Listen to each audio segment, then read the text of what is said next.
কক্সবাজারে আজকে আমাদের সেকেন্ড দিন দুপুরে খেতে চলে আসছি পাটোয়ার টেকের সি মাউন্ট ক্যাফেতে।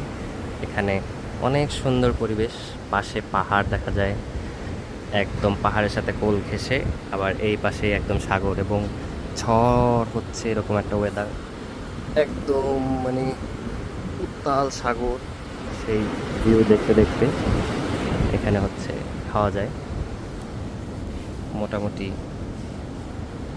অনেক ধরনের আইটেম আছে, সি ফুড মেনু আছে, বাংলা মেনু আছে, জুসের মেনু আছে, আপনারা যার যেরকম পছন্দ সেরকম খেতে পারবেন এখানে। তো দেখি মেনুতে কী কী খাওয়া যায়। আমরা এখন খেতে বসেছি। আজকেও আমরা একটু অদ্ভুত মেনু নিয়েছি, ভেজিটেবল স্টিম রাইস, মানে ভেজিটেবল ফ্রাইড রাইস বলছিল যদিও, বাট এটা নর্মাল পোলাওয়ের সাথে ভেজিটেবল স্টিম করা। চিকেন আছে আর ক্রিম অফ মাশরুম স্যুপ, এটা অলরেডি খাওয়া প্রায় শেষ। তো মোটামুটি এরকম ভিউ দেখতে দেখতে আমরা হচ্ছে খাচ্ছি। সি মাউন্ট ক্যাফে, এটা হচ্ছে পাটোয়ার থেকে।